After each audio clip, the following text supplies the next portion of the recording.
And we do have a quorum. And I'm not sure whether the Andrew Kimball, who's going to be covering this now for our minutes, whether he is joining us. But knowing my penchant for running on time, we'll get started because I think it's going to be a fairly easy meeting this evening. One of the things that if Mark or Dave, you could check to see whether Seth Schofield and or Joe Dorfler has joined us as attendees and let them in. They're having some issues getting in right now. Dorfler's in as an attendee, Sean. I don't see Seth's name in there.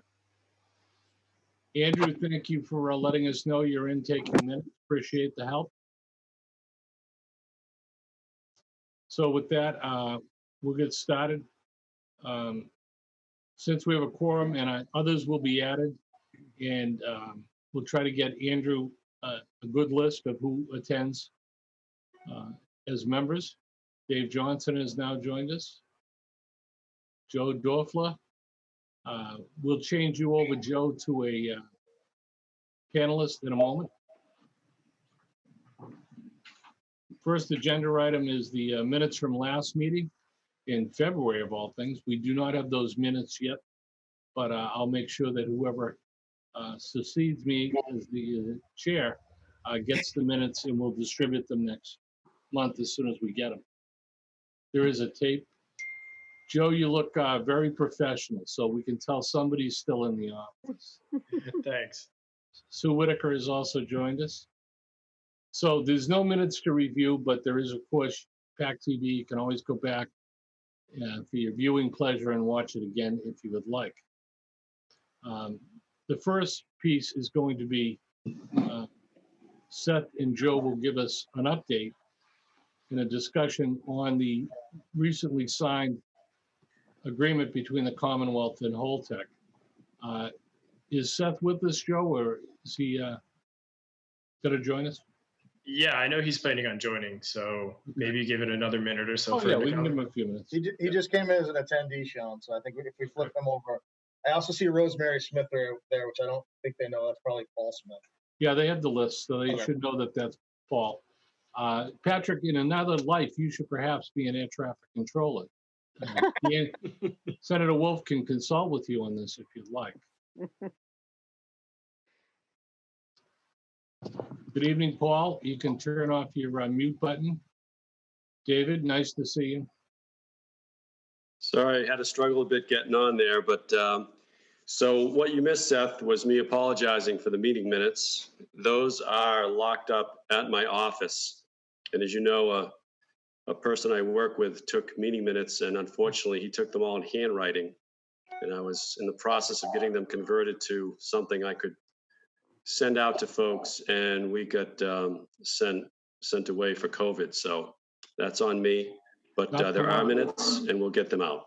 Not to worry, Dave. You guys have done a great job. Dave, good to see you, David. Hello, you everybody. Want to turn on your speaker? Hey, everybody. Hello. We're waiting on Seth to arrive. He said he's on as an attendee, I guess. Yeah, Seth and Kevin O'Reilly are on as attendees. PACTV will be just giving them participant authority here in a second. So it's Seth Schofield and Kevin O'Reilly. Just to let you know that John Mahoney is trying to get in with his phone, Okay. but he's having a problem. Hey, Seth, how are you? Chairman Mullins? Yes, 1 second. Just there you go, Seth. Yes. Hi, thank you. Yep. Thank you for joining us. John, can you hear me now? Can hear you perfectly, Kevin. Thank you. Hooray. Can't see Paul him. Smith, can you hear us okay? Chairman Mullins, I can hear you 5 by 5. How do you read me? Perfect. Over.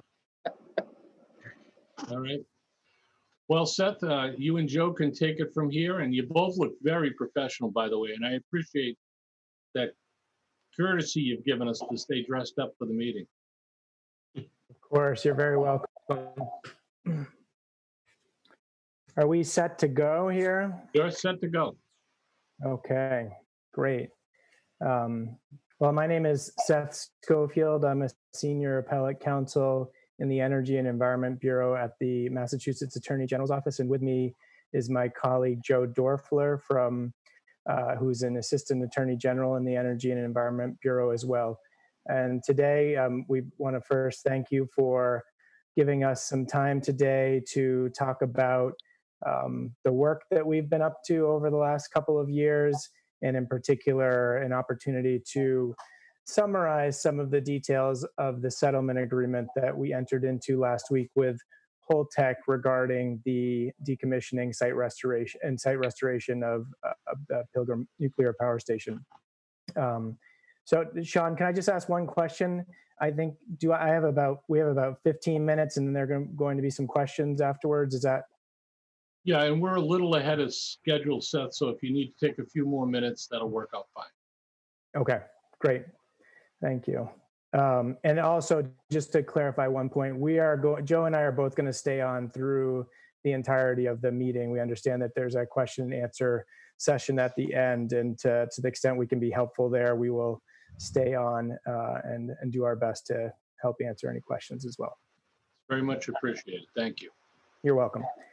So to this evening, I'm going to talk about two topics. One is process, the work that we've been going through over the last couple of years. And then second, I'm going to talk specifically about the settlement agreement and some of its key terms. It's a very long document, about 30 pages, single space, so I'm not going to cover every excruciating detail of it, but I will try to hit the high points.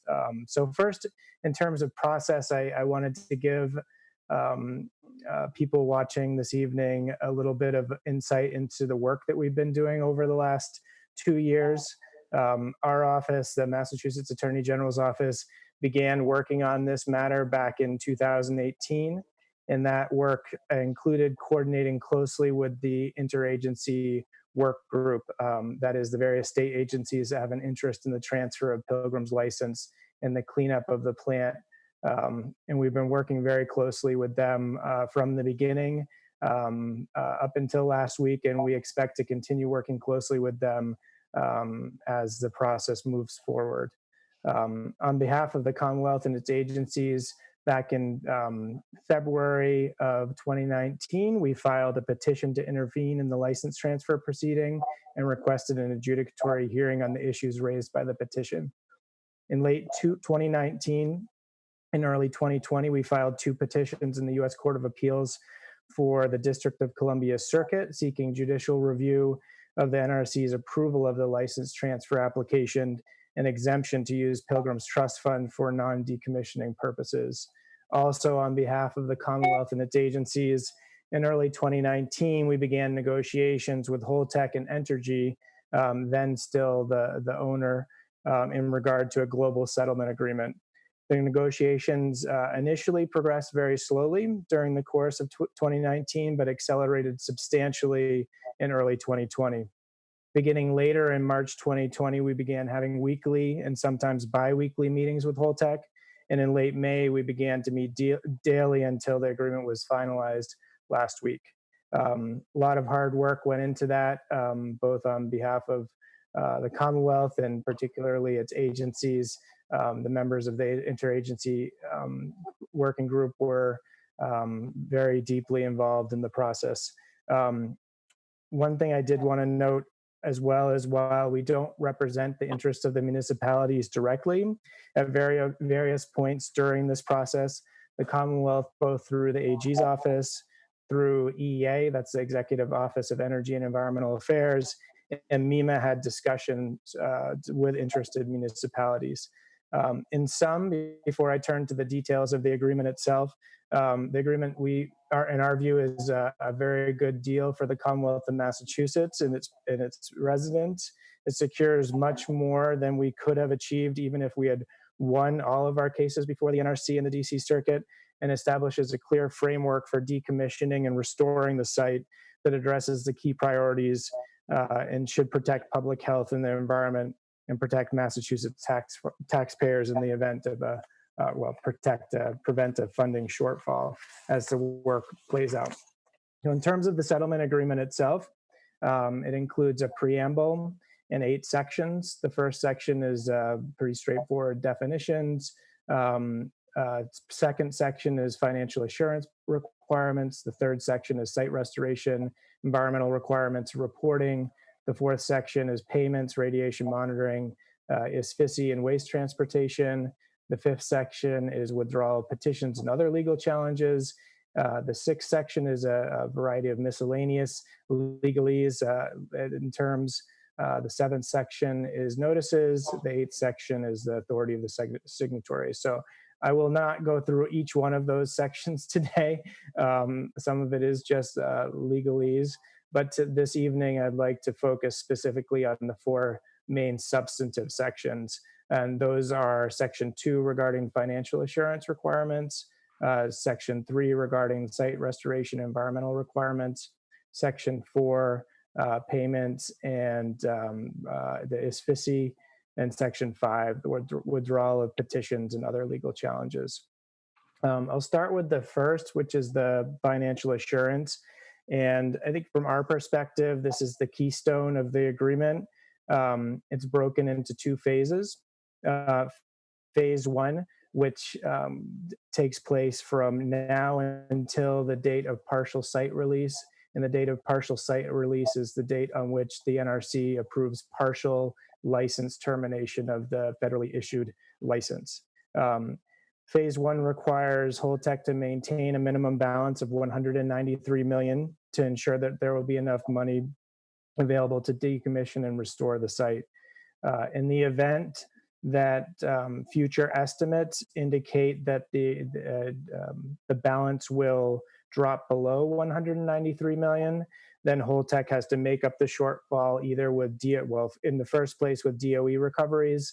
If DOE recoveries aren't sufficient, then it must turn to other funds or use a financial assurance instrument of equal value, such as a parental guarantee.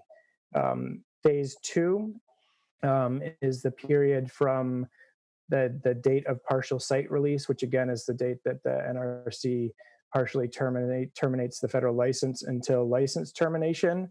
That's when all of the spent nuclear fuel is removed from the site. So that in that section requires Holtec to maintain a minimum balance of $38.4 million, which may be adjusted upwards or downwards based on updated cost estimates.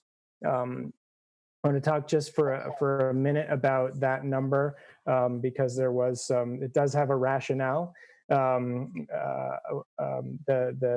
$38.4 million was derived based on the amounts currently estimated to be needed to pay for the transfer of spent nuclear fuel and greater than Class C waste or GTCC waste from the site, pay for the disposal of the GTCC waste, and decommission and restore the ISFISI after the fuel is removed.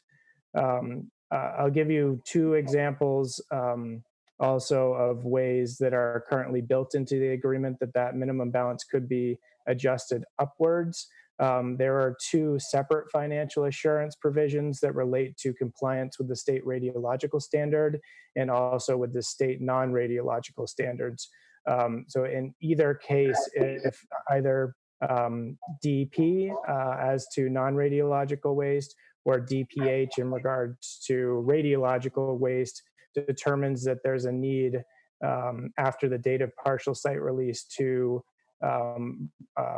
ensure or a need to have additional financial assurance to make sure that that work is completed, then those amounts would be added to the minimum balance. And just like in phase 1, if the future minimum balance amount for phase 2 is estimated ever to drop below the minimum balance, then Holtec has to make up the shortfall in the same way. First from DOE recoveries, and if DOE recoveries aren't sufficient, then it can turn to other funds or a parental guarantee. So that's the main component of the financial assurance section. There are a couple other pieces of it that provide additional security. Two in particular I'll flag. One is insurance and bonding. The agreement requires Holtec to obtain a $30 million insurance product to cover, it is aimed specifically at non-radiological contamination. And the agreement requires Holtec to name the Commonwealth as an additional insured on the policy. The bonding requirement, with two narrow exceptions, requires Holtec to require all subcontractors with subcontracts with a value of 25 million or more to post performance bonds in an amount not less than 25% of the contract's value. To make all of this will give us some additional confidence and additional insight into the financial assurance provisions. There are also some very detailed reporting requirements. And those are designed to allow us both to stay current on developments at the site in terms of work progress, but also to be able to foresee any events that may raise overall project funding concerns. Our expectation today is that the Commonwealth's representatives on the NDCAP will then be able to use some of that information to provide updates to the NDCAP at its meetings. I'm sure that Holtec will be sharing similar information during those meetings as well. In addition, there's one other section I'll just flag tonight. It's not in this section of the agreement, but later in the miscellaneous terms, there's a requirement that Holtec hold an annual stakeholder information forum each year, during which Holtec will inform the public about the status of the project and solicit public feedback. So those are the main provisions in the financial assurance section. I'll turn now to the site restoration and environmental requirements and reporting. And again, here, this section is very, very detailed, and I know that I'm speaking quite fast, but I'm trying to cover as much ground as I can. I'm happy to provide some clarification afterwards if I've gone too fast or skipped over something that's important to someone. So as its name implies, this section broadly covers site restoration and environmental standards Holtec must comply with at Pilgrim. I'll highlight 4 specific requirements tonight. The first is the compliance with the Massachusetts Radiological Standard. This provision requires Holtec to comply with the Massachusetts Radiological Standard for unrestricted use of less than 10 millirem per year for all pathways, and reduction of residual radioactivity to levels that are otherwise as low as reasonably achievable, or ALARA is the acronym for that, which is, I'll just note, significantly stricter than the federal standard of 25 millirem. To demonstrate compliance with that standard, Holtec must use the resident farmer scenario and the basement inventory models. And finally, because I assume there may be some questions about this, I'll also flag something which is that the agreement provides or gives Holtec an additional 5 years after the date of partial site release, or again, partial termination of the NRC license, to comply with the stricter state standard. But also, if that event does occur, requires or authorizes DPH to require additional financial assurance to make sure that there is money set aside so that that work can occur and be completed. The next requirement is compliance with Chapter 21E, which is the Massachusetts Oil and Hazardous Material Release Prevention and Response Act. This is basically the non-radiological cleanup statute in Massachusetts. It includes both the statute, which we refer to as Chapter 21, and also a very detailed set of regulations known as the Massachusetts Contingency Plan, or MCP. So through this agreement, it very clearly spells out that Holtec has to comply with these laws.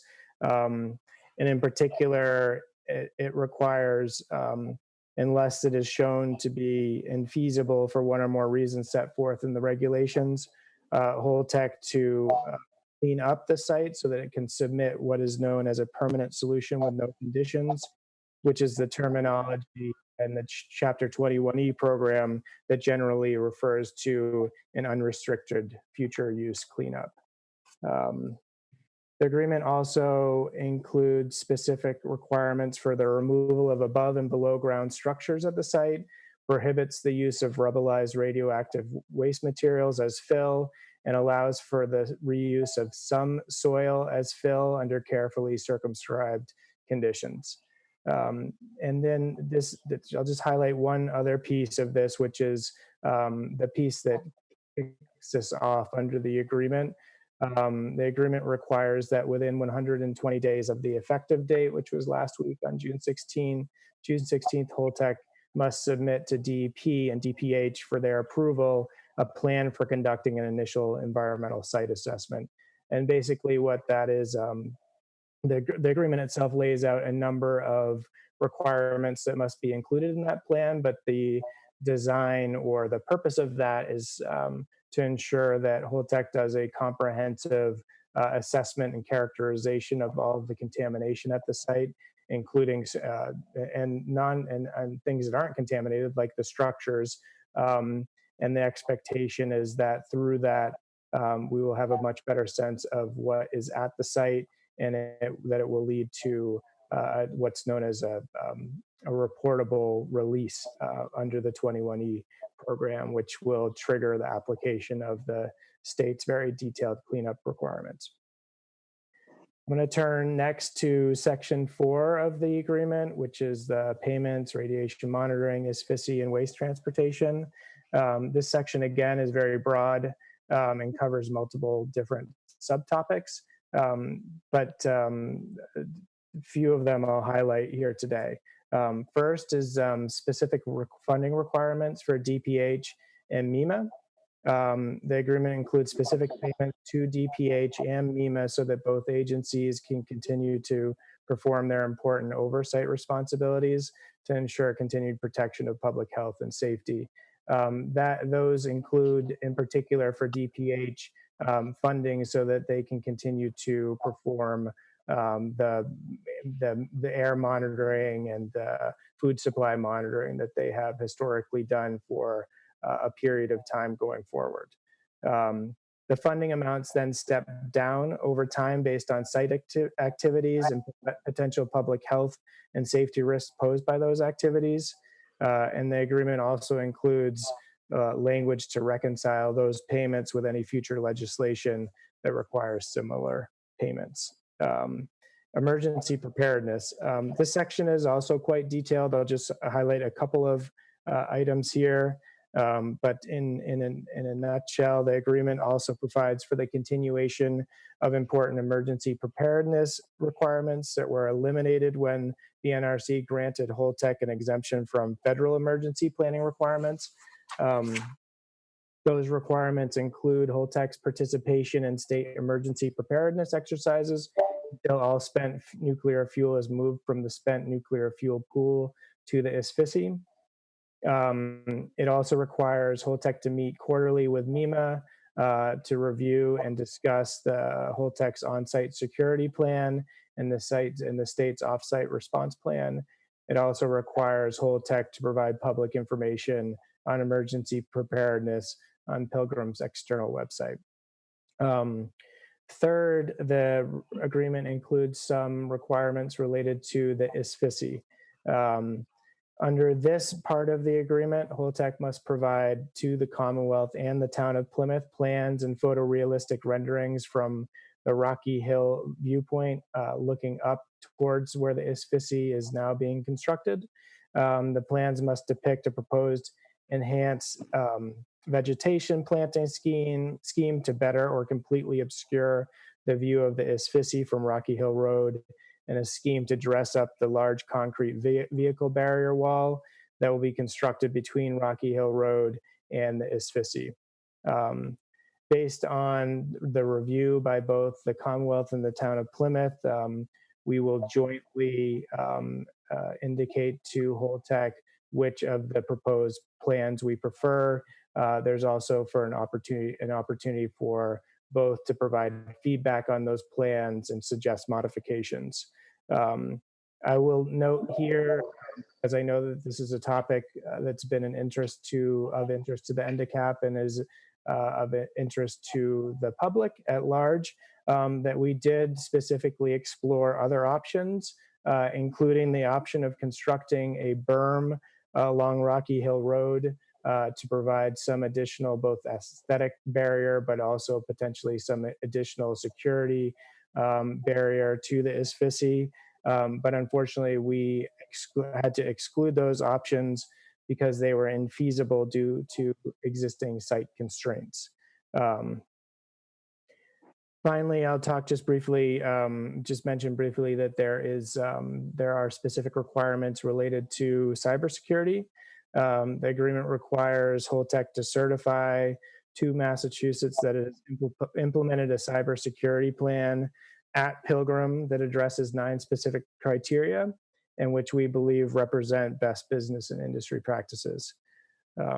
Section 5 of the agreement is the withdrawal of our legal challenges and also some other legal challenges. So this section specifically provides that within a set amount of time, which I believe is 14 days, the Commonwealth is required to withdraw its petition currently pending before the NRC. And I can note that we filed that on Friday, this past Friday. And then second, we are, as part of the agreement and settlement, we agreed to withdraw our petitions that are pending in the DC Circuit. And we are currently working with Holtec, Entergy, and the U.S. Department of Justice to finalize the terms or the form of that filing, which we're expecting will be worked out very soon. The other piece in this section is that Holtec has agreed to withdraw its challenges to the state conditions in the jointly issued surface water and national pollution discharge elimination system water permit, which was issued this last January by the U.S. Environmental Protection Agency and the Massachusetts Department of Environmental Protection. In exchange for withdrawing those challenges, there's one pending before an administrative adjudicator at EPA, and there are several pending before the administrative adjudicator at DEP. Holtec basically agreed that we could move the challenge conditions, which relate to reporting of the release of radiological discharges in its wastewater into the settlement agreement in exchange for Holtec withdrawing these legal challenges. So that is a very speedy run through of a very complex document, and I'm happy to stop here and take questions. Well, first, on behalf of the members of the NDCAP and the community, really want to thank you, the Baker administration, the Interagency Work Group, and the Attorney General's office for all the work that you did. I hope it's a model for other communities around the country in the way they approach it. And personally, I just want to say thank you very much for all the work. It really, really shows. Any questions? Just raise your hand and I'll recognize you. Pine Dubois. Thank you, Mr. Chairman, and thank you, AG's office. Very appreciate the synopsis, but I'm going to have more questions than tonight. First, could you repeat what you just said about the NIPD's permit? And the second question I had was in relation to the barge that was in section 4, number 24. Could you just talk about the thinking there? Yes, I can talk about both of those. Could you maybe sharpen your question about the NIPD's piece? Well, I didn't hear, there was some breakup in when you began to talk, and I didn't understand what the exchange was. So, okay. So if you could just come back again, so it sinks. Yes, certainly. And I know that you personally are an expert in those issues. So I wouldn't say that, but I am thickened with scars. fair enough.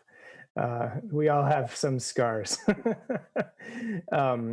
So yeah, so for folks that aren't familiar with this, the Pilgrim, because it discharges wastewater from the site into Cape Cod Bay from a number of discharge points, is required to have both a state surface water discharge permit, which is issued by the Massachusetts Department of Environmental Protection, and a federal discharge permit, which we refer to as a NPDES permit from the federal EPA. That permit was long overdue for renewal. I think it expired, maybe in 1996. Does that sound about right? Nod, yeah. So it had been on hold for a very long period of time, but some point last year, it started moving again. And the first step of that was for DEP to issue a water quality certification, which is process that occurs under Section 401 of the Federal Clean Water Act, which allows and authorizes states to certify whether a permit that is to be issued by EPA will satisfy the state's water quality standards. So that was the first step in the process. That happened in early January, basically cleared the way for the federal permit to be issued. And in Massachusetts, because unlike some states, we don't implement the federal program ourselves, both DEP and EPA issue a permit. And historically, how that has happened is that one single document is issued. The first part is the federal permit or the joint permit conditions section.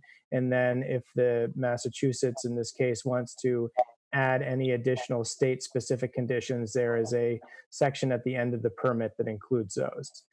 In this case, DEP, in an abundance of caution and to ensure that it could perform its important public health and environmental oversight responsibilities, felt it was important to include two conditions in that permit that would require Holtec to submit to NRC, submit to DEP certain reports that it submits to the NRC regarding wastewater discharges that include radionuclides.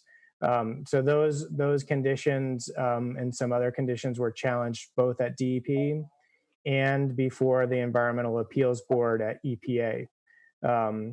In exchange, as part of this agreement, we agreed to remove those conditions from the state permit conditions section of the NPDES permit and move them into the settlement agreement.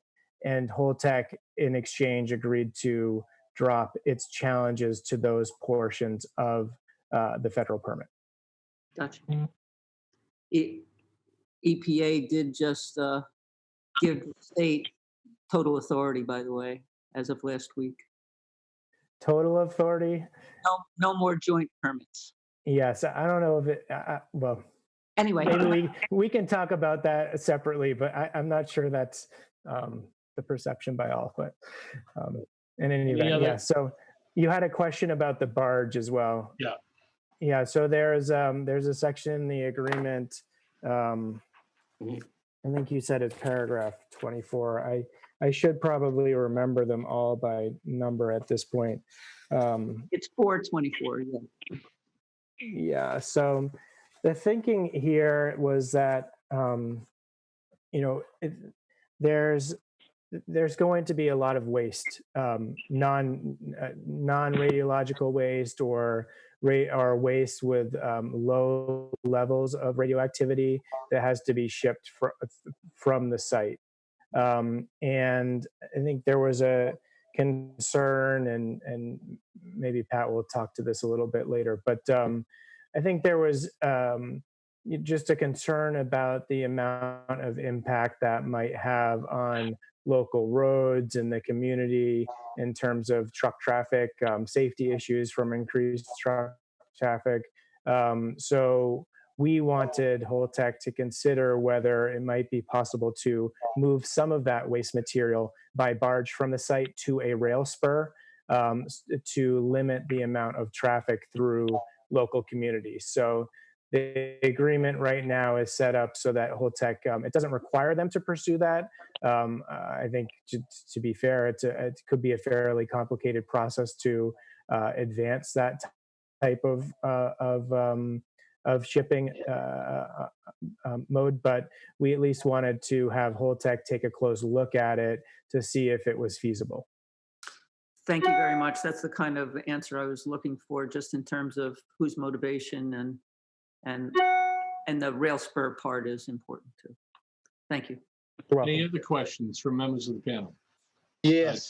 David Chairman? first, David Nichols first, then Rich, then Paul. David? Thank you.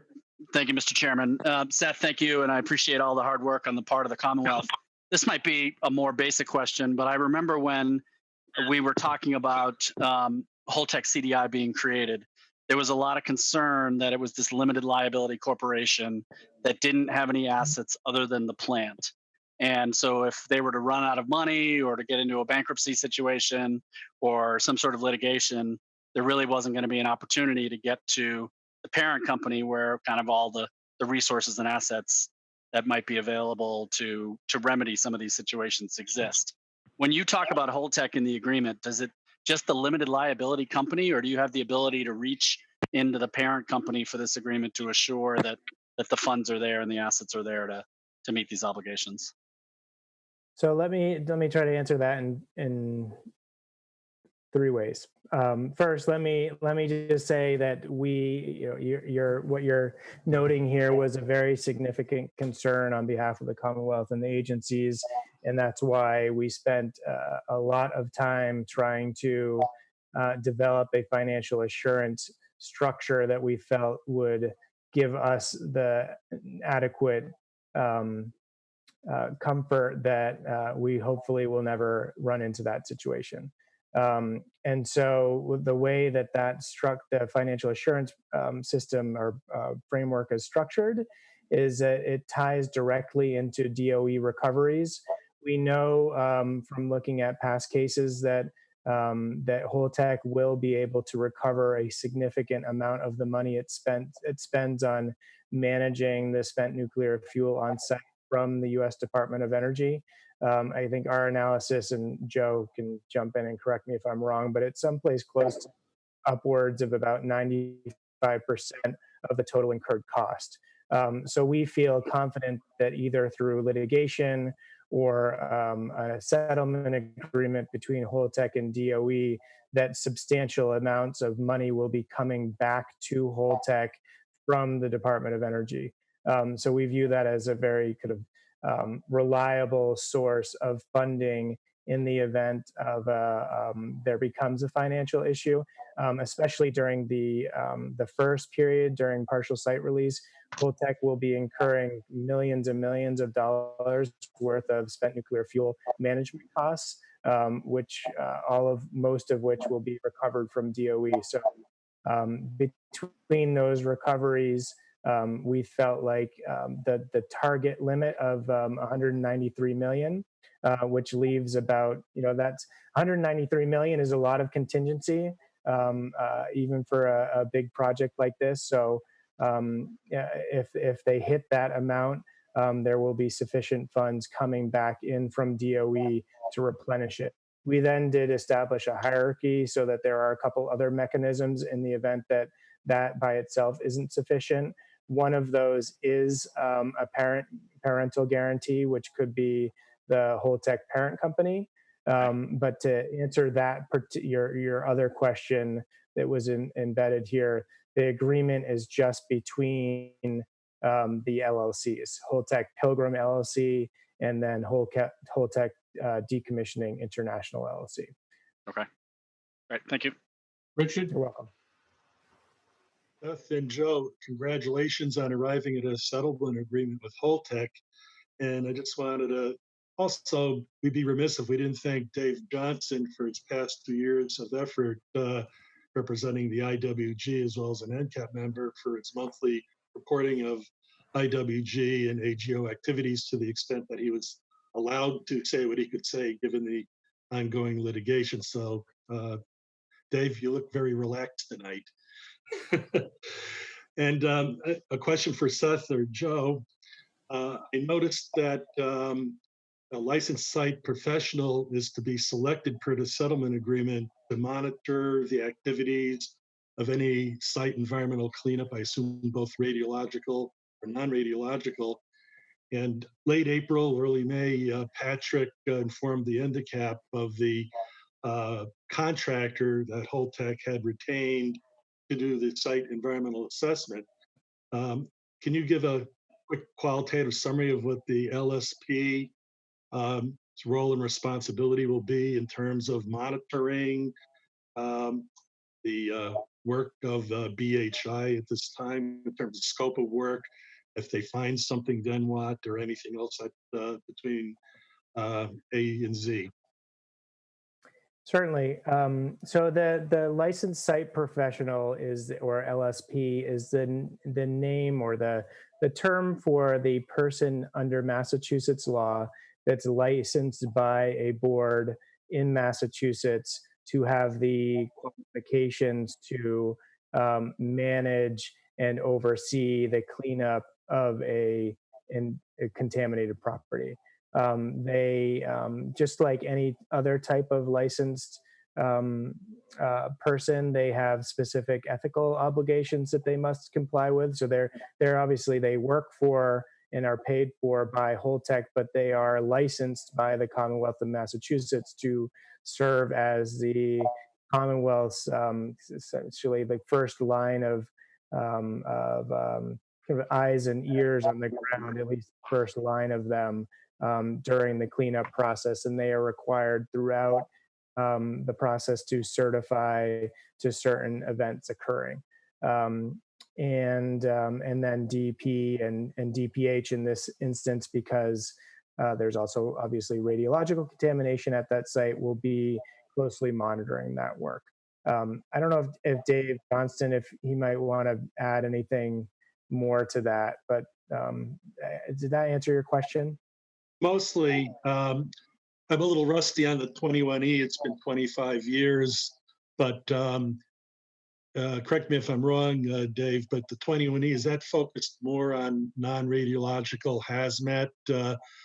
So if there's some radiological contamination issues with the LSP that's being retained, be not so much technically qualified, but legally qualified to delve an opinion of what is going on in that regard? Well, LSPs can address RAD contamination. Okay. And so RAD contamination can and at times is addressed under the Chapter 21E requirements. In this case, the agreement, where I think it really gives us a lot, is it requires that Holtec submit to us a full comprehensive site assessment for our approval. And as it stands right now, there's really not a compelling requirement to do that because there's been no release. Seth mentioned a reportable condition, and when a reportable condition or reportable quantity release occurs, you enter the 21E system and you're obligated to hire a licensed site professional and work through our remedial program, and that can address both RAD and non-RAD. In this case, not having the release, we work with Holtec to have them agree to use an LSP to oversee the site assessment, which is based on the historical reports they provided, and it's going to be submitted to us for our review. We've reviewed the historical reports and provided specific guidance to Holtec relative to the areas we thought they needed to be augmented. They were quite comprehensive, but nonetheless, we identified a few areas. And as that site assessment winds on, the obligation is to maintain an LSP overseeing that work. So, we will work with the LSP like we do under our remedial program. And then the remedial program requires, it's a phased approach to evaluation that requires a site assessment, evaluation of remedies, and then ultimately would require a risk evaluation at the end, as Seth talked about, to reach a permanent solution statement. Last related question. I know, Rich, hold on a minute. Rich, I'm going to cut you off for a moment because there's other people who want to ask a question. We're going to run Okay. long, and I'm going to let it run long. We'll deal with old business later. If we have time at the end, Rich, I'll come back to you for the That's okay. follow-up. But Paul, go ahead. Okay, thank you, Chairman Mullen. First off, I want to thank the good Mr. Schofield and Joe for all their obvious hard work and attention to detail. I have three very short questions. Well, the first one is a point. The subcommittee for on our committee, site restoration. We couldn't emphasize enough the use of the barge berth and perhaps transfer to railroad just because of the impact on the town. So thank you for that, for winning that point. Number two, I noted that there will be allowed use of rubberization for fill for the cellar holes on site. And that, of course, would be with non-radioactive fill.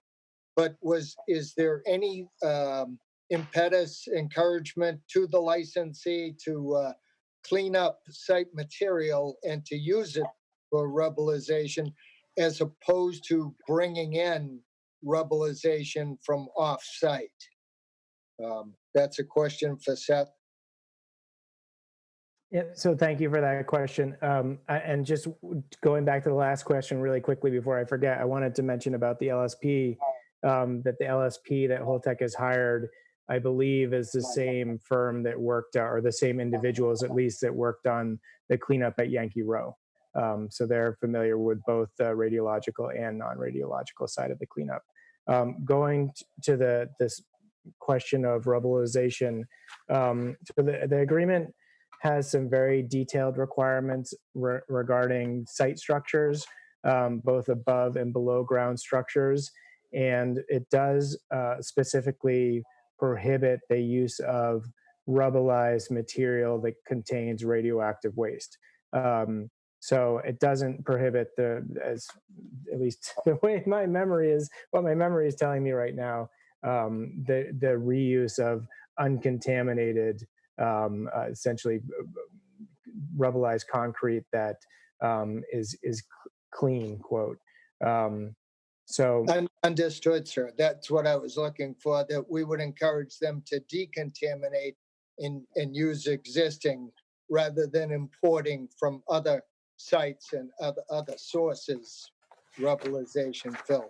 So I appreciate what you said. I understand we can ask, we can push, and if allowed, because we meet those minimum standards or maximum standards, that it could be used.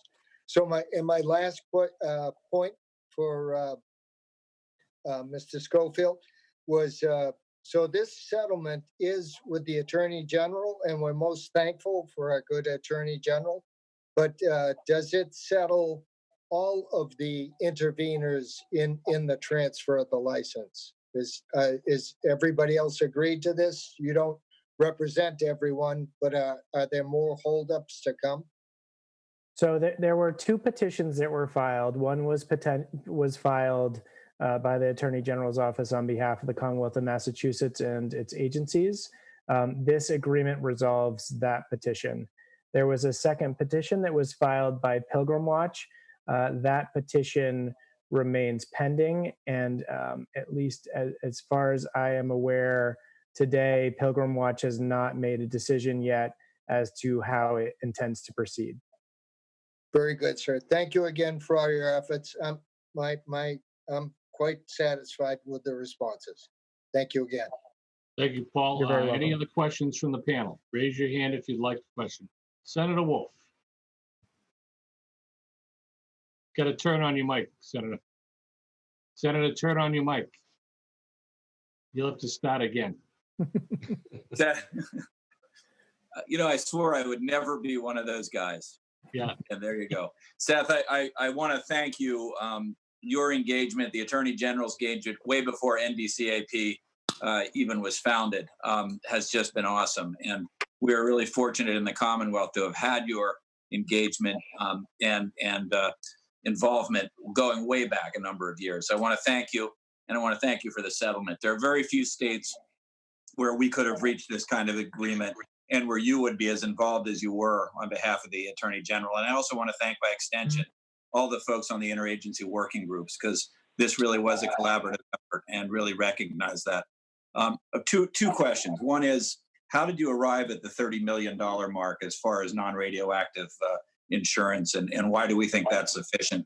The other thing is, and I think it was a source of frustration, for the last couple of years, that we understand because of the pending litigation why there really couldn't be a level of transparency that I think a lot of the folks on the NDCAP would have liked. Now that this has been resolved, do you anticipate that there will be better communication and better back and forth sharing of information and input from the NDCAP through the interagency working group and in conjunction with the Attorney General? Because we really would like to address that so that that source of frustration is sort of nipped in the bud, if you will. So the $30 million, and then sort of what's the ongoing relationship going to be? Okay. Thanks. Thank you. Thank you for the remarks, and also for your service over the years. I know that you have been very, very involved in matters related to Pilgrim, and we certainly appreciate your efforts over the years too, and specifically working with you over the years as well. In terms of the 30 million, so that one I don't have a long answer for. There's not a lot of magic there, other than there was a precedent set in Vermont in the agreement with North Star in relation to Vermont Yankee, or something similar to that. And when we were working through this, we were looking at other examples, and there really aren't any others other than that one right now. So that was where we started, and we thought that it just gives us an additional level of security above and beyond the other financial assurance provisions that are in the agreement. But I to go back again to the minimum balance structure with the two phases, that really is the cornerstone of the agreement for financial assurance. So some of these other provisions are more just to provide added layers to that. But we believe that the framework through the phased approach will be more than sufficient to protect the Commonwealth and its taxpayers from potential shortfall. In terms of the transparency issue, so I guess first I'll start by saying I'm very sorry that we weren't in a position to be able to share more information as this process was playing out. I know that was a source of significant frustration from members of the NDCAP, yourself included. The chairman, I know, I spoke to him about it. But unfortunately, that's just the kind of the nature of the way these things work. The communications that we have with the agencies involve a lot of strategy, legal issues that were important for us to be able to communicate with one another and internally to ensure that we best positioned ourselves both in the litigation and in the negotiation. So unfortunately, it wasn't a situation where we were able to share more than what was shared. And I know Dave Johnston was often the one that was put in the firing line, the one that was put up in front of everyone to try to answer questions. And I know that I was not there, but I know that he did the best he could, and I'm sure that he wished that he would have been able to tell a little bit more. But again, it was important at the time for purposes of litigation and the negotiations for us to be able to limit what we were able to share. There are also legal ramifications from doing so in terms of breaching attorney-client privileges, that if we started to share information, we would have opened ourselves up to sharing more information with Holtec. So that's the past. I think going forward, our hope is that we will be able to share much more. And I know that the members of the interagency working group that are part of the NDCAP will be armed with more information, and we'll be able to more freely talk about the sort of, at least from our perspective, progress at the site and other issues that they're working on. Any other questions for Seth or Joe at the moment? Okay, Do you want me hearing to that, wait I'm sorry. It's Rich, really any- quick, just while we're on the subject, Sean. Since BHI already is working under contract to Holtec for the site assessment, once the LSP is on board and reviewing the work scope, if they happen to find some things missing or things that need to be augmented, how flexible is the settlement agreement for things to be modified in that regard?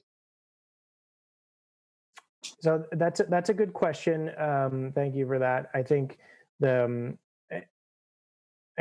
agreement is, I guess I'll say it's flexible in that regard. There are a couple of what I'll describe as hard lines in the agreement, but otherwise what the agreement sought to do was set up a process through which the site could be assessed and cleaned up. And so that process allows for the modification of the site cleanup plans moving forward to respond to new discoveries. And also for, in particular, for people I see, Jack is here, Jack Priest from DPH, and also Dave Johnston and his colleagues at DEP to be able to influence both the scope of that initial site assessment work, but then also to be involved in the decision-making process going forward. I have one quick question for you, Seth. Going back to the DOE recovery, there's always been a question about what the anticipated amount is, and I know you described how you arrived at the 193 million, but from a sort of an estimate point of view, what is the Commonwealth's best estimate of what the 90% recovery rate will yield to Holtec in terms of money?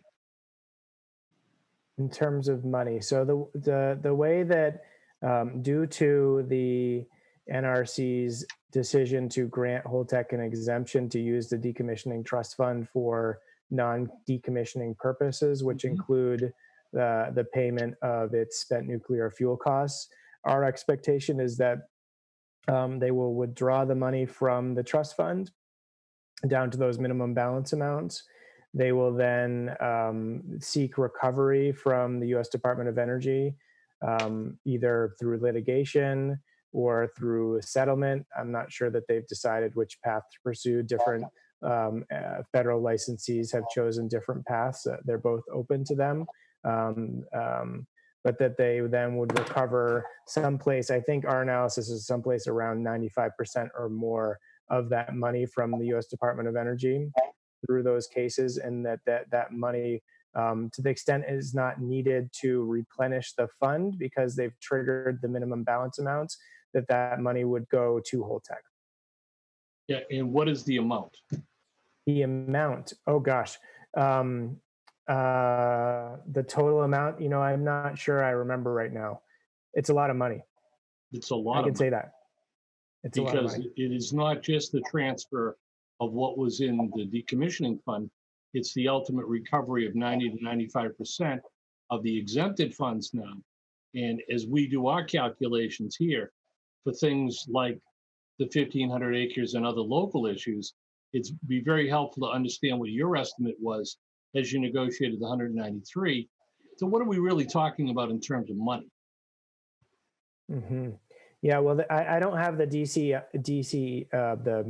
cash flow decommissioning cost estimate up in front of me right now. I only have one screen where I'm sitting, but I think that's the place to look. And Joe, I don't know if you remember the estimate in the DCE related to the spent fuel management, but it's what, over 100 million. I was trying to quickly pull it up, and the estimate did from the most recent submittal from March. I was able to find this one, but I don't think it's too far off from the last one. I think it's close to 450 million to 500 million. It should be about.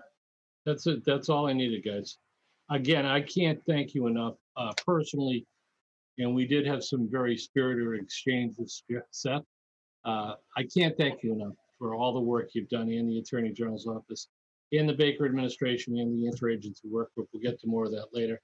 And we really do appreciate you staying around so that as the public has a chance to ask questions, you'll be available for them as well.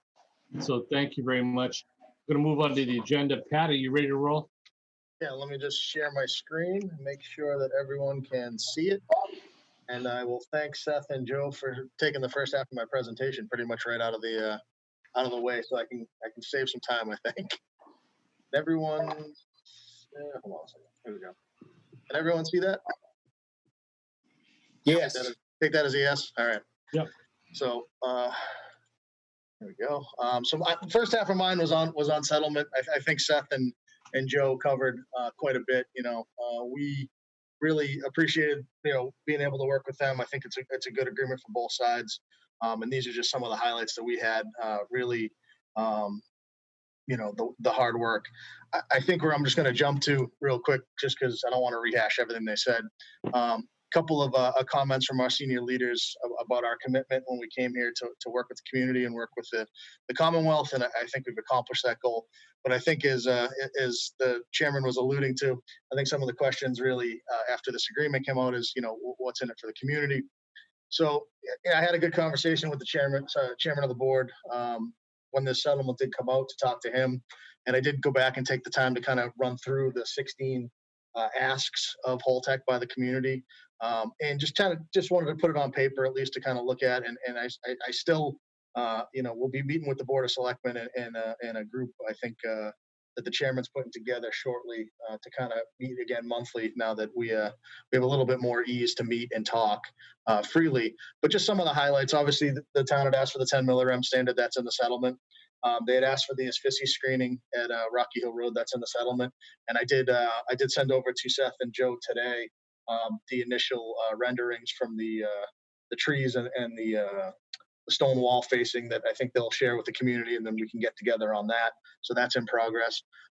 They had concerns, obviously, at the time on emergency planning funding. We had signed that agreement back in September of last year with the town through 2020, mid-2022.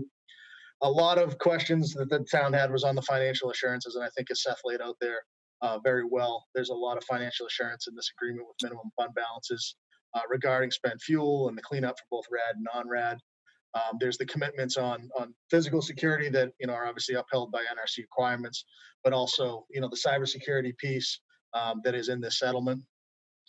The annual reports provided to the community, that's the same as the annual report we would hand in to the NDCAP and to the Commonwealth. So they'll have that commitment from us. They had asked for employee assistance for those displaced workers. We've done that through the Trade Adjustment and Assistance Act. We did get that shortly. I'm trying to think when it was COVID related. It had to be March before we had an employee reduction in April. We did get CDI as part of that, so the people that were released in April were able to get on the Adjustment and Assistance Act, similar to the Entergy folks that had left last year. The cleanup for unrestricted use, that's part of the settlement.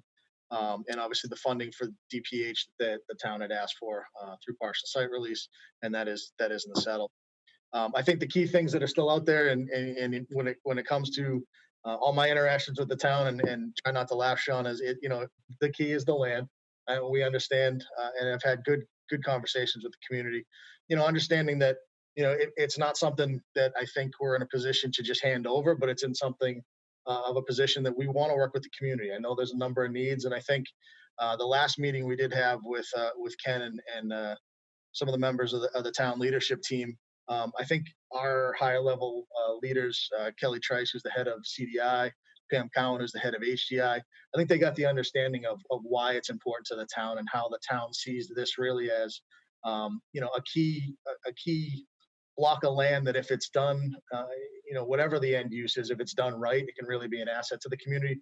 But on the other hand, if anything happens and it doesn't go in a manner befitting of this community, it really could have the potential to really change the community, which is something that they understood once they sat and talked to the town. So, we have that commitment to go back to the table and continue those talks with the town. I know the big first need that the community has brought up is some of the water needs that they have. I did provide Lee Hartman last week with a letter of support on behalf of Holtec to a grant application that the town is looking for to upgrade some of the sewer and water infrastructure down in the Pine Hills and Manomet zones. So we're working with that. And then I think the one other piece that was hanging out there that's obviously not in the settlement was the charitable contributions. You know, we're not an operating plan anymore. It's a different funding source, but we do have a corporate level of giving that we're still willing to work with the community on.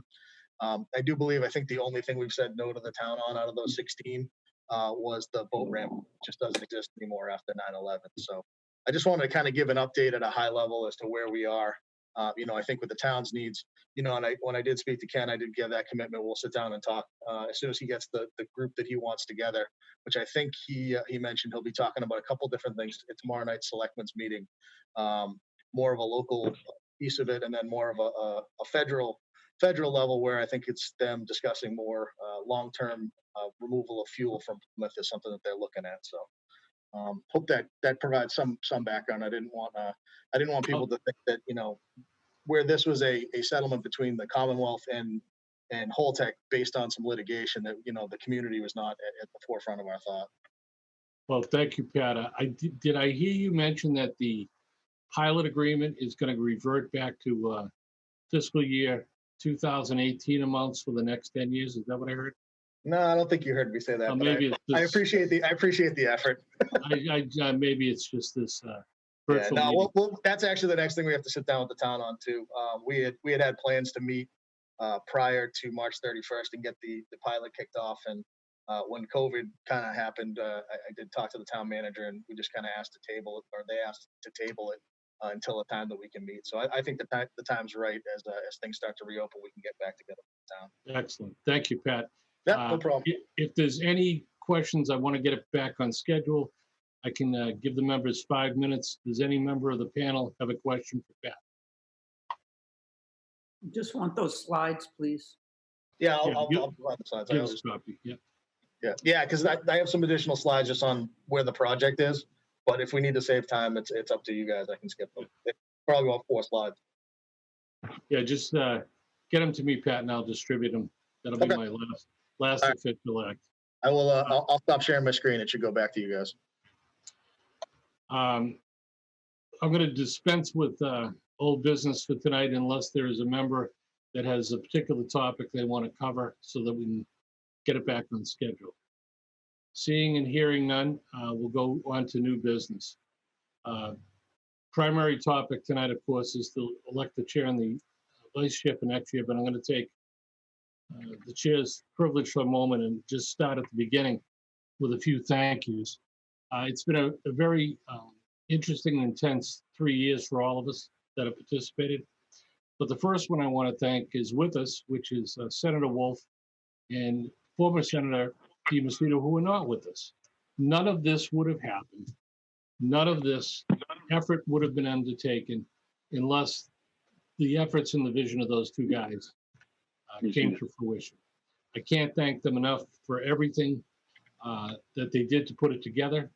I know there's been frustration at times, but remember, what I said 2 years ago in our annual report, I think is true. And I think the work that Seth and Joe in the Attorney General's office, with the Baker administration, with the key people on the IWG, you know, David and Jack and Robert and the others, it really is a model for how other communities will need to address this same type of issue going across the country. So, Senator, thank you very much. And when I see Senator DiMacedo, I'll do the same. The next thank you I want to say is to all of you, the panel members. We haven't always agreed on everything. There's been a few very pointed and spirited discussions, but that's good. It's always been done, as we talked about in the beginning, with civility and with respect for one another. And I think that's a very good thing, and I hope it moves forward at that. After that, I can't thank the members of the public. I know many of whom are waiting to have a chance to talk. We're blessed with some very passionate people who have spent literally thousands upon thousands of hours engaged since the very beginning, going back to the Sergeant administration, involved in this issue. And I can't thank them enough for the support of the entire panel, and certainly for me. And then, of course, our local elected delegation. You know, from the Cape with Representative Peak all the way up to Representative Muratori, and everybody, from Senator Sia, everybody on a number of key issues has been not only supportive, but has all been on the same page. Republican, Democrat didn't matter. And that is truly a wonderful thing for all of us, and I appreciate that and thank them. And then at the highest level, I can't say enough good about Senator Markey, and in particular his staff and Jim Cantwell. Senator Markey has been on this issue, and his concerns have been known for decades. There's other members of our federal delegation, but nobody, in my opinion, shines and deserves our gratitude and appreciation more than Senator Markey does. And then finally, of course, as I mentioned before, the Baker administration and the interagency work group and Dave Johnson. I don't know if you can file for some sort of battle bonus or something, but at a minimum, a cold beer is coming your way whenever we can, because you've earned it tough. So thank you all for that. And with that, I'm going to take my final chairman's privilege, and I'm going to make the first. Mr. Chairman? Sorry, Senator, go ahead. If you want to make a comment, I have to or say anybody else wants to make a comment, I'm sorry to interrupt, but I just feel no, go ahead, compelled. Senator. Yeah, I feel compelled, so I apologize. We live in a world where if anybody doubted whether real leadership matters, I don't think that is a question anymore. I think the case is closed for that. We would not have made the progress that we have made. And ditto to all of your accolades for all of the other players in this. I think that you hit the nail on the head. But Sean, without your leadership and your advocacy, never failing to be directed towards the citizens of the Commonwealth and the communities that surround the nuclear power plant. You and I have become friends through the process. We didn't really know each other. I knew your wife, but I did not know you. You are a true gentleman and a remarkable person. And we and the citizens of the Commonwealth have benefited from your leadership. So I thank you so much for that. And I'm looking forward to that cold beer too. Thank you.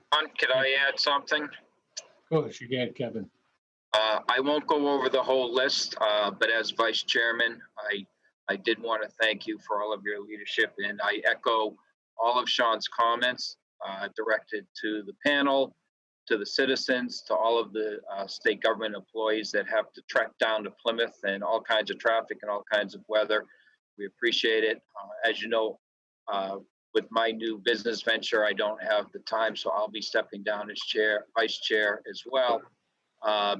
But we'll look forward to remaining part of the NDCAP and an active member at that. So again, thank you to everybody, and Sean, especially thank you to you. Thank you, Kevin. Any other comments before we move on to the nominations? Great. Hearing none, I'm going to move first nomination, and we'll open it up after that. I'd like to nominate John Mahoney as chair and Pine Dubois as vice chair. Is there a second for that motion? Second. Multiple seconds. Excellent. Any discussion on that motion? All right. Are there any other nominations that anybody would like to make? Hearing none, let's take a vote on the motion for John Mahoney to become chair and Pine Dubois to be vice chair. All in favor, say aye. Aye. All opposed, say nay. It is unanimous, and if we can, Andrew, if you could note that all members attending voted in the affirmative for John Mahoney to become the chair for the next year and Pine Dubois to be the vice chair. Congratulations and my sympathies to both of you. Mr. Chairman? Yes. Mr. Mullen, can you hear me? Absolutely. All right. I certainly appreciate your confidence in myself and Ms. Dubois. I was just wondering, maybe in the next few weeks, you take the opportunity to, could we meet with Mr. O'Reilly and yourself so we can go over a few things? Absolutely. Yes, John, you have my commitment to that. All right. Thank you. Whatever's convenient for you and Pine, John, will be there. All right. Thank you. No, thank you. All right, moving on to the rest of the agenda for this evening. Are there any other comments before we move on? Excellent. Under this section, we're going to have, I assume we're going to have some delays because of the technical elements of trying to do this meeting virtually. And the great staff, David and Mark and the folks at PACTV, we've got public attendees who've been listening but haven't been able to participate. And for those of you in the public who would like now to participate and either make a comment or ask a question, particularly of Seth or Joe, since we've been waiting for almost 2 years to be able to have an open conversation, it's time now to do so. And David and Mark, if you can figure out how to open it up for each member of the public that would like to talk, let's take it from there.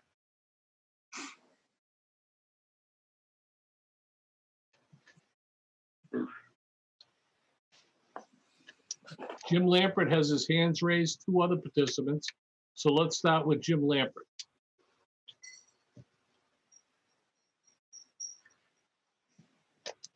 You gotta unmute your phone, Jim, or your PC or your microphone.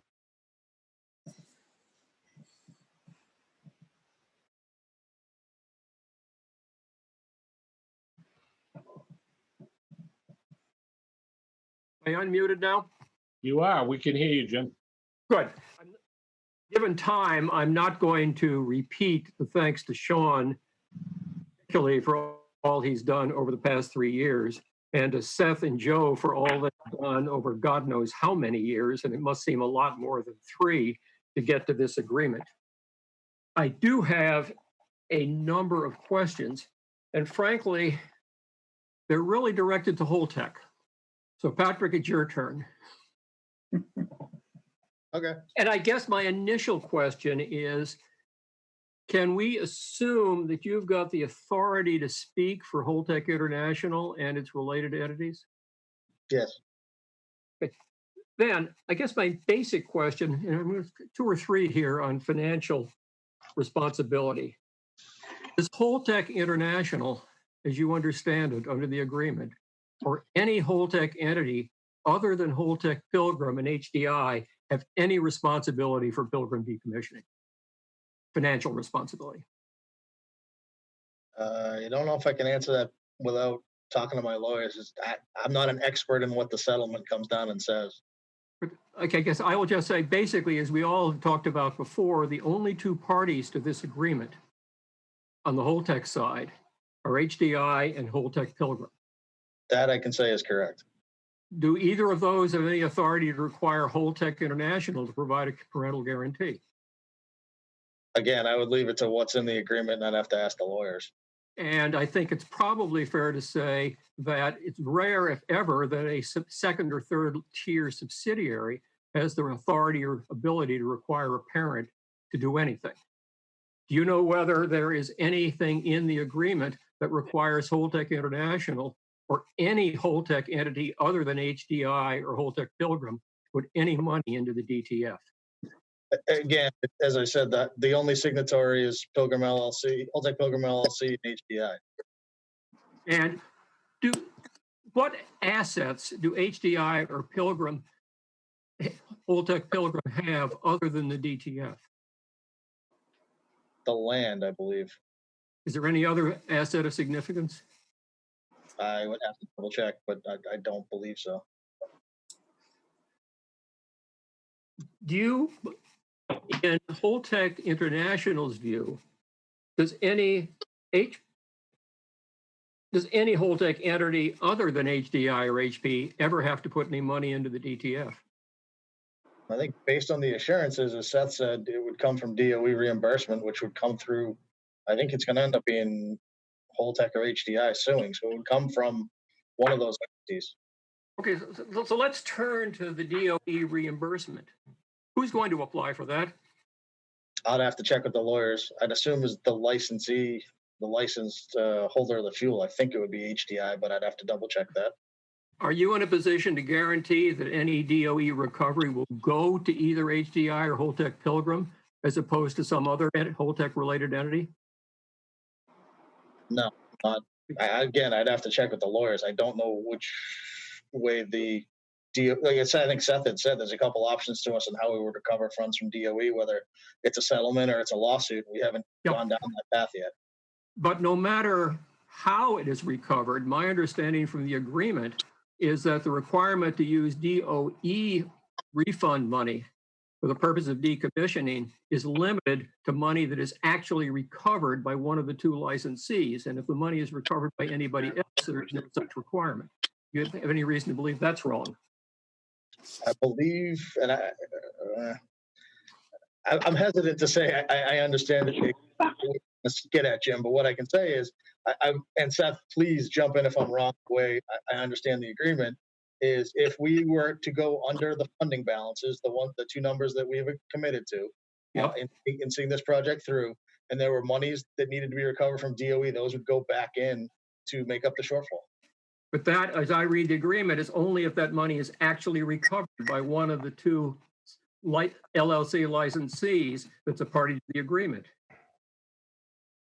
Okay, I don't know what you're trying to get at, Jim. That's What I'm trying to get at is, if DOE recovery goes to anybody other than the two licensees, Holtec can pocket it as profit, and there's no requirement at all that it ever go to decommissioning. Yeah, I don't know how to answer that, Jim, honestly. I would have to go back to the agreement was negotiated in good faith. We put a lot of structure in there, and I thought this was covered, Seth. I could be wrong. Okay, let me go into just another aspect of the agreement. I think maybe Jim, can I just interrupt for 1 minute? Sure. So I'm not, and I will add the caveat here, I'm not an expert on the DOE recovery process, but you are right in terms of how the agreement is written, is that it's that the Holtec recoveries, which is defined as being a Holtec Pilgrim or Holtec Decommissioning International. But my understanding, the DOE recoveries are based on a breach of contract claim, and only the entity who has essentially who's party to that contract can recover the funds. To the extent that the money was then shifted elsewhere, I think we would be chasing it down like dogs, and we would have very good cause to claw it back. After all of the transfers, Seth, do we know who the parties to that agreement are? To which agreement? Basically the agreement that would be the basis of the recovery claim. The failure DOE agreement that everybody knows they failed. The standard contract, I think. Yeah, the standard contract. So I again, I'm not an expert on that, but I believe that it's the licensee who is the contracting party. Okay, I'll look into that. Jim, it is the licensee. Licensee is the party to the contract. That's the way I understand it. I just good. Yeah. Another question. I think your first slide that you went through very quickly, you said that Holtec is committed to meeting the Massachusetts standard. Correct. Is it your understanding that Holtec must meet that standard within 5 years, unless one of the exemptions in the agreement comes into play? So I believe how it was structured. Within 5 years of partial site release from the NRC's license. Yeah, but by the end of that 5 years, is Holtec committed to meeting that standard? Will it? I believe that's how it was written into the agreement, Seth. I just want to double check. I just want Holtec's view. I understand that. Again, this is a commitment between the two parties. And again, I'm not a lawyer, an expert, and I've read the agreement a number of times. And, so have I. Yeah. So I can appreciate what you're trying to ask. And I'm saying I believe the commitment was within 5 years, barring something major. But that was, I think, the little piece of flexibility Seth talked about if we were to find something major. But I believe it's our commitment. And we've run the numbers when we did this, and I think we'll meet it within those 5 years. So I think basically, obviously, there are unforeseen circumstances, et cetera, that provide you some outs, and there properly should be that type of thing to extend it. But Holtec fundamentally agrees that it must meet the standard subject to those. Yeah, we're committed to this agreement, meeting what was in it, which is to be able to meet that 10 millirem standard within 5 years of partial site release from the NRC license. Okay, just two more questions. First, that the Jack Priest affidavit that was attached to the Commonwealth's petition and the Pilgrim Watch petition specifically identified a number of sites that the petitioners believe are contaminated either radiologically or with hazardous waste. In the course of your site assessment, are you going to look at each of those identified sites?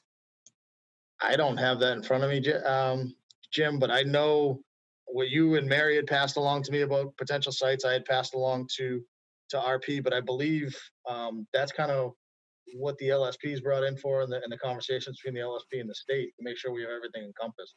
No, but what I would like is Holtec's commit, because as I read the agreement, I'm just not clear exactly what areas within the entire Holtec site you're required to look at. And I would expect, in good faith, Holtec would look at sites that either the Commonwealth or somebody else has given them good reason to believe there might well be radiological or other hazardous materials. Okay, I believe that would be the case. We're going to look at all inputs. So if it's an input that's been provided to us, it's in the two petitions that I'm sure you've read. Yeah, but yes, Jim, one more question and we'll move on. Okay, just the one more question is with respect to these arborvitaes. Could you explain to me how arborvitaes that partially obscure the ISFI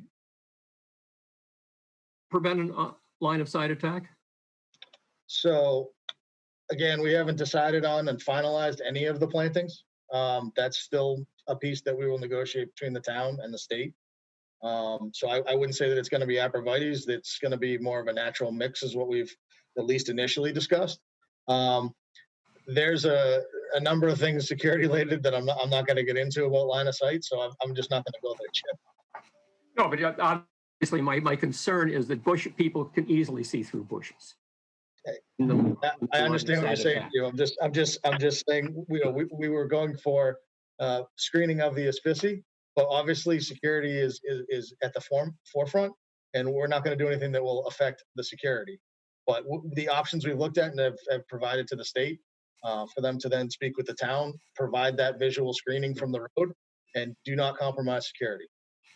Great, thanks a lot, Admiral. I wish you'd talked to other towns. Thank you, Jim. David or Mark, if you can let the next member of the public enter and go ahead and speak. Is it Rosemary Shields? Can you hear me? Yeah, we can hear you, Rosemary. Hi, I'm with the League of Women Voters of the Cape Cod area. Thank you so much. I want you to know how much we appreciate NDCAP and Sean Mullen and Senator Wolf and everyone else. Thank you, John Mahoney and Pine Dubois and Dave Johnston, everybody. Thank you, thank you, thank you. As a non-expert and just a citizen, I've been reading the summaries, and I just wanted to ask, and I've read several times, progress toward compliance and also completes most of the cleanup. Can someone, can Seth tell me what most of the cleanup means? Is that 51%, 85%, or what does progress towards compliance? What do these terms mean so that a citizen can figure this out? Thank you, Rosemary.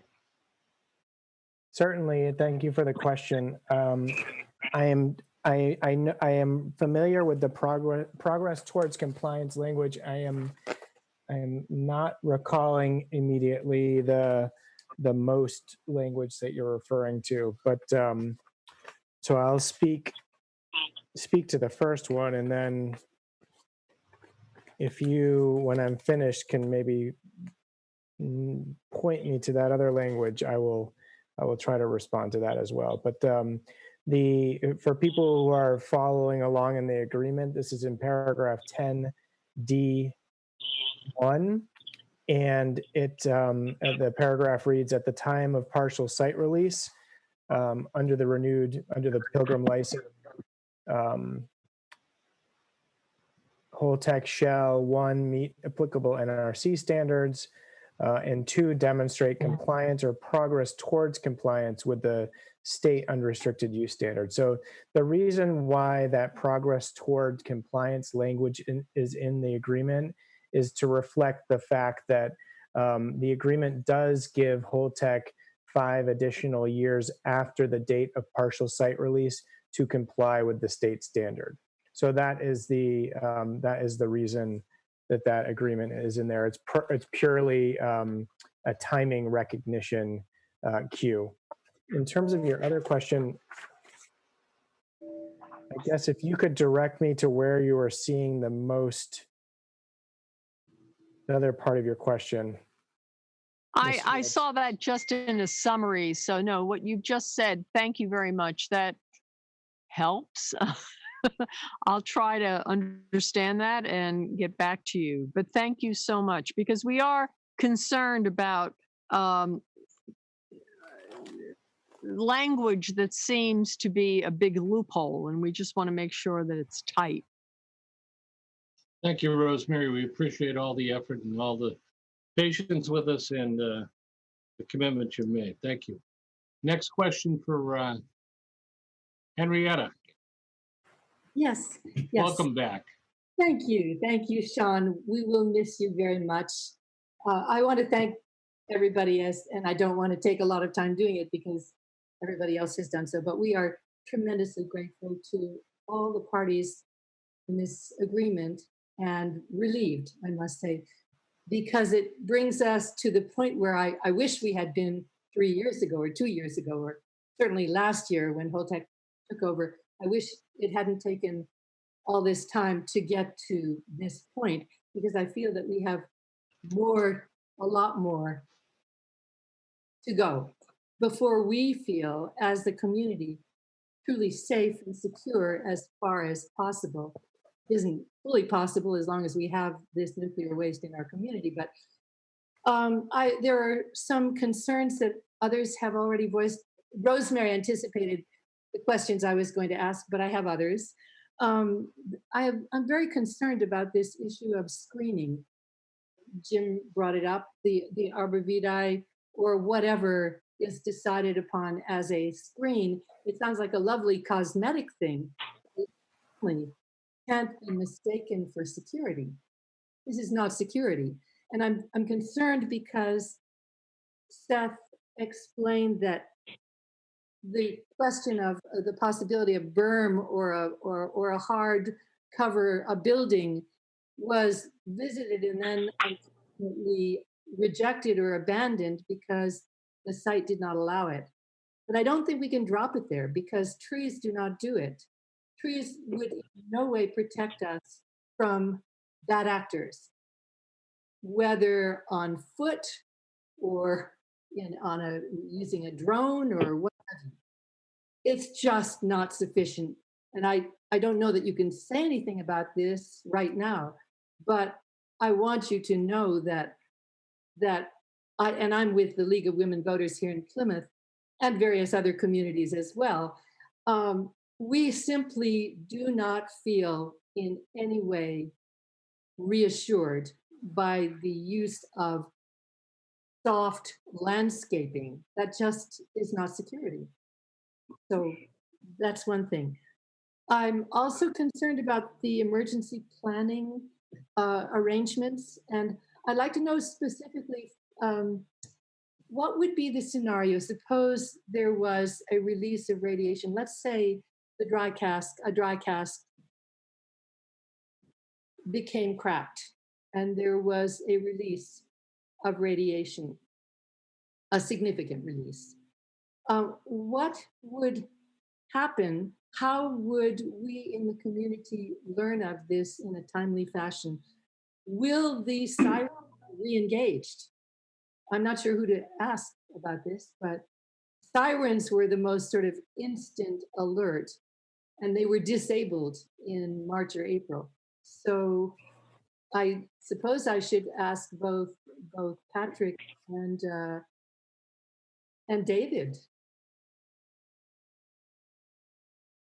to address this question about emergency planning. Thanks, Sam.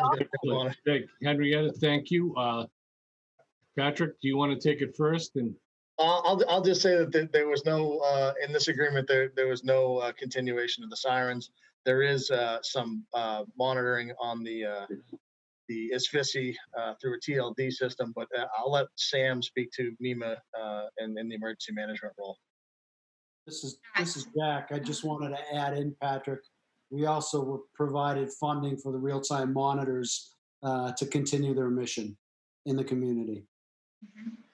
Yeah, and as far as public alert and warning, while the sirens are going away, there are other tools and very much more modern technology that is available. One being what's called the integrated public alert and warning system, and a component of that includes wireless emergency alerts. So we have the ability to send those from Nema.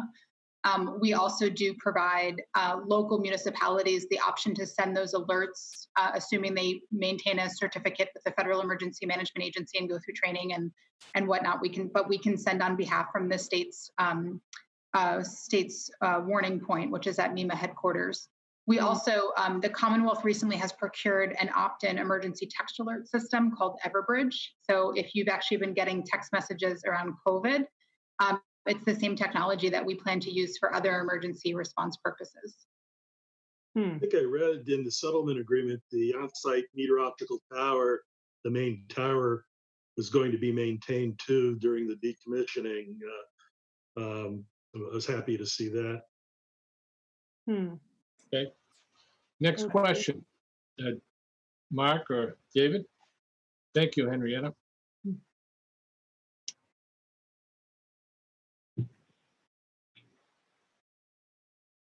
All we're seeing is a phone number, so if you can identify yourself.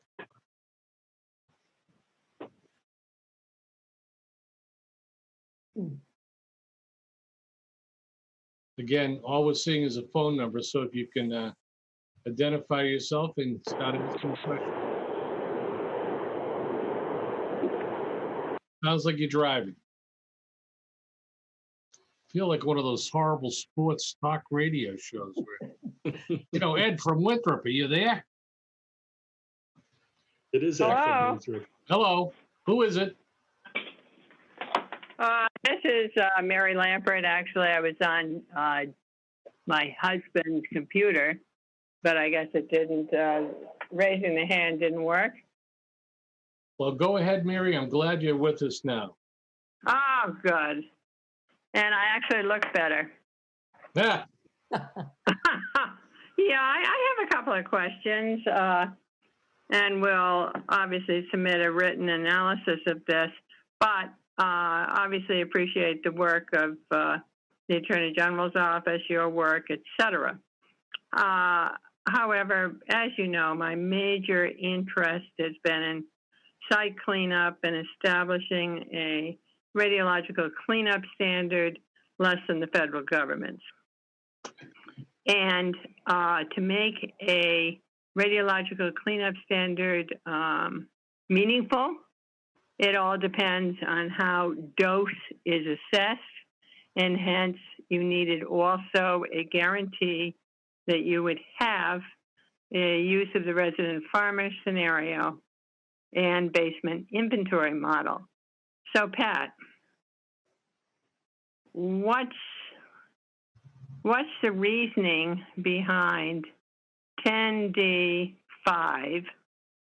that says parties may mutually agree to an alternative standard for modeling if an approved future reuse supports the use of such an alternative standard? To me, what that says is an escape hatch. And I wondered why Holtec wanted that. I was happy to see that it required agreement by parties. That would be, I assume, even though that's not definitely clear in my mind, they are, that it would be the AG and the administration. However, I'd feel confident if Seth and Joe were maybe 18 years old and Mara Healy was 20, at some point, I don't know who is going to be in these positions. And who is in the position in the administration or the AG's office has made a big difference in attention to these issues. So what I'm concerned about is a given. Pat, what's the reasoning behind not simply agreeing to less than 10, and where's less than 4 for the water? And why the wiggle room, Pat, for the basement inventory and for the resident farmer scenario? Now, to be honest with you, I don't remember what our conversations were, Seth, to try to get to that. I thought it was just that if scenario popped up, we would go back to the table. And it obviously wasn't a given, like you said, Mary. It would be something that would have to be agreed upon. I think we just didn't want to limit ourselves in the potential future use of the site. But I'm struggling to remember if that was our exact conversation, Seth, or not.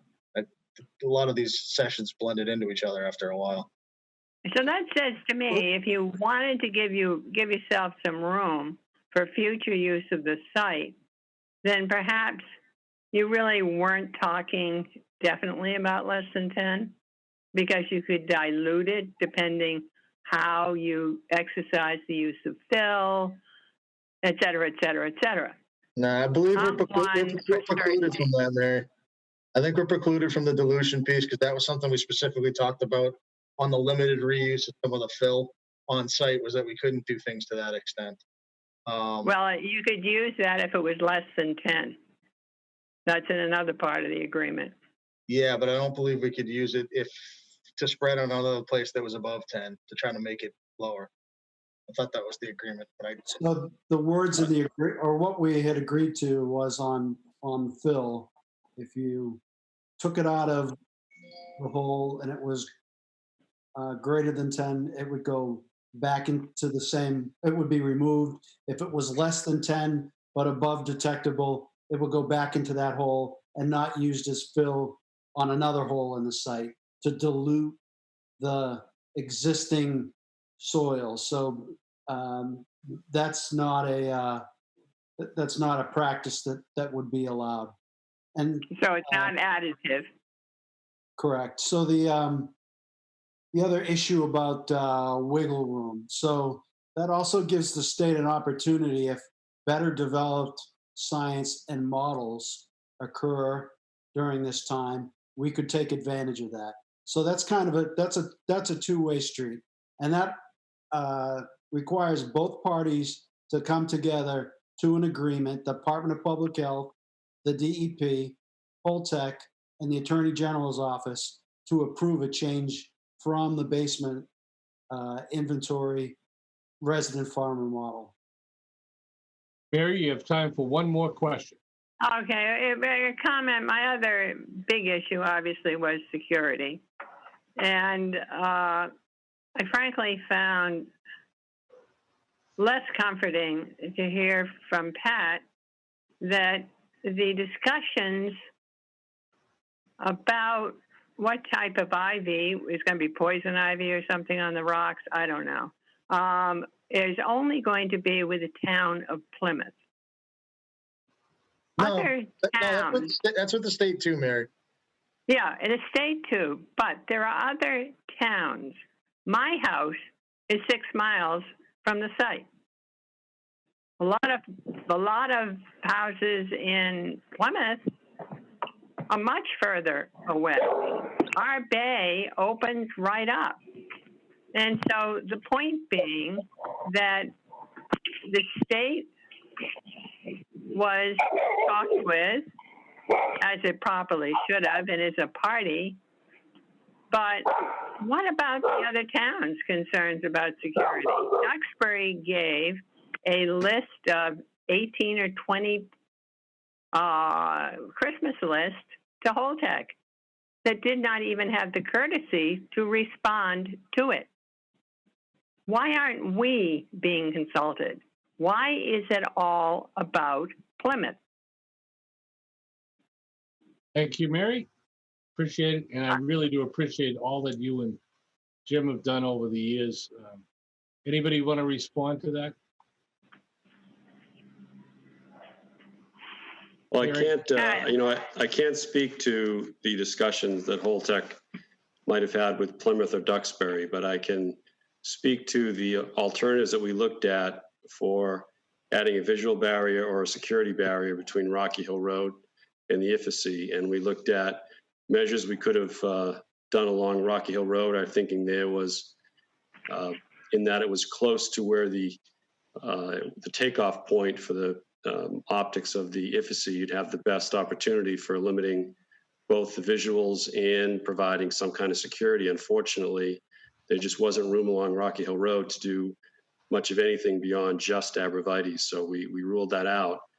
We also work with our contractor 4 Points in evaluating the feasibility or the pros and cons of doing something on the top near the IFAC, near the berm. And we concluded based on security issues that we felt that was, it didn't weigh in favor of doing that, all things considered. And, like Pat, we can't get into too much detail about that, but we did consider that. We did talk to 4 Points relative to the security measures and weighed that out. And that left us with what we could do to try to provide some level of visual screening without interrupting some of the requirements that NRC requires for field of vision.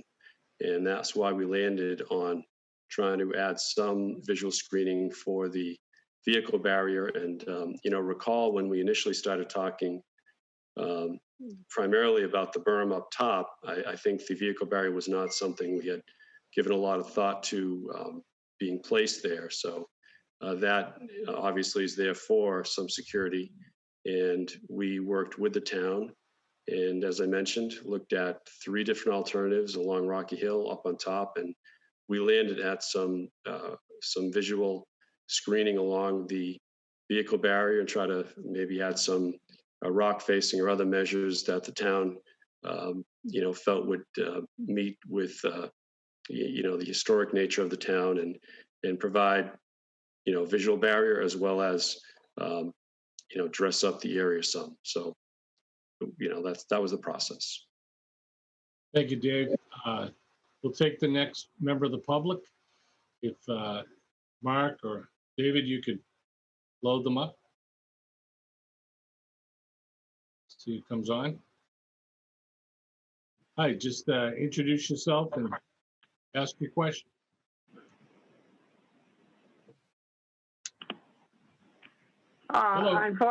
Unfortunately, I think it's me again, Mary Lambert.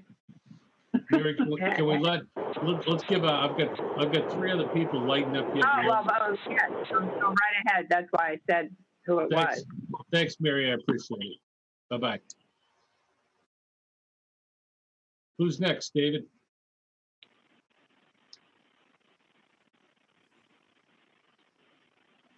Hello? Whose phone number ends at 8673?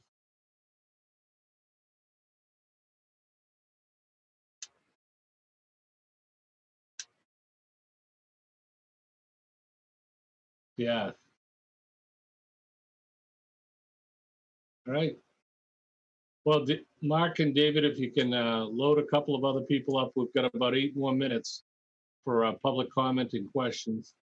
And true to form, we're going to end this as I started it. We're going to run on time. And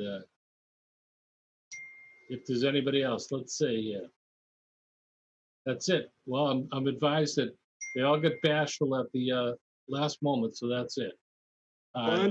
If I could, I do have a question from a Plymouth community standpoint based on what I heard during public comment for Patrick, Seth, and it's something I raised last July at the NDCAP meeting when our Board of Selectmen was present.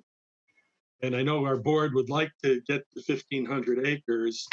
I assume that if some legacy waste after decommissioning has been completed, let's say in 8 years, is found, 10 years from now, 20 years from now, whether it's radioactive or not radioactive, not so much where the physical plant was, but somewhere on the 1,500 acres that Holtec, being the landowner, would take care of that. But if some of the lands are somehow bequeathed over to the town of Plymouth, I'm curious who would be financially liable for such cleanup, and where would those funds come from if that scenario were to take place?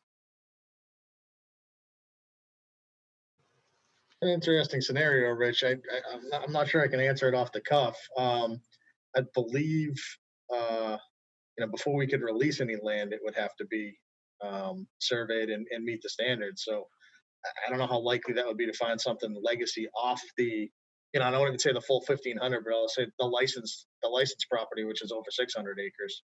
And obviously, I think that would be probably a part of whatever sale agreement would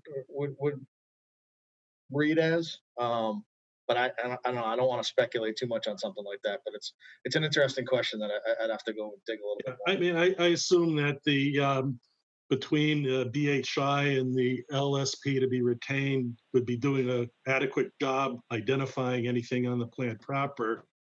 But who knows, it's happened over the past 40, 50 years off the plant proper. And so that, if something came up like that, I would think that, if it was a small land area being bequeathed over, it's one thing. But if it was a large chunk of land, it's trying to find a needle in a haystack. But if the needle is found during site development by some other entity that's been bequeathed by the town, then that's where my question's coming from. If some land were, if some or all the 1,500 acres were bequeathed over to the town. I can speak to part of that. So that survey by the LSP or the site characterization prior to that land going to the partial release status would require, some type of walkover monitoring survey, maybe, a drone radiation survey, whatever our best technology is to ensure that that piece of property is not impacted or had not been impacted historically. Jack, is drone technology sufficient enough so you could do a fly? Obviously you're not going to do boreholes, make it Swiss cheese out of 1,500 acres, but basically looking for something that was deposited on that non-radiologically affected area historically. So okay, a walkover or something like that. If you found, I'll call it a hot spot, not saying that there is a hot spot, then you would follow that up with, boots on the ground, soil sampling, maybe a core drill to do a extent of condition for where that may have been found. Okay. And that would all be part of that. Well, Rich, I was just going to add that Chapter 21E establishes categories of liability that go with responsible parties who caused or contributed to the release. So even property that gets sold, if a previous owner had left a waste product there that's regulated under 21E, they maintain liability. Right. We get those routinely with the radiation control program from property owners that are selling, previous used industrial warehouses. That's a routine request for us to evaluate any and all hazards prior to the sale. Okay, thank you. I would just add one thing to all of what was just said, and it was all very good and helpful. I would just say that this is these are the types of issues that we work on very often in the Attorney General's office, and they are very complex ones. So I would advise you to consult an attorney before you do that, to fully understand the legal complexities about liability, what liability that the town might enjoy or have in that situation, whether Holtec could be on the hook or not to pay for those costs. Those are complex questions, and you definitely want to consult an attorney about them. Any other comments or questions before I ask for a motion to adjourn? Hearing none, again, congratulations, Mr. Mahoney and Ms. Dubois. Good job. And thank you all again for all the help and support over the past 3 years. Do I hear a motion to adjourn? So moved, Mr. Chairman. Any second? Second. All in favor, say aye. Aye. Aye. All opposed, say nay. Hearing none, the meeting is adjourned. Thank you all very, very much. Really appreciate it. Thanks to PACTV, they did a great job. And Andrew Kimball, thank you. Each one of you I will personally thank when I see you next. Thanks. Stay safe and healthy. Thank you. Sean. Bye-bye. Thank you, Sean. Bye, Bye. everyone.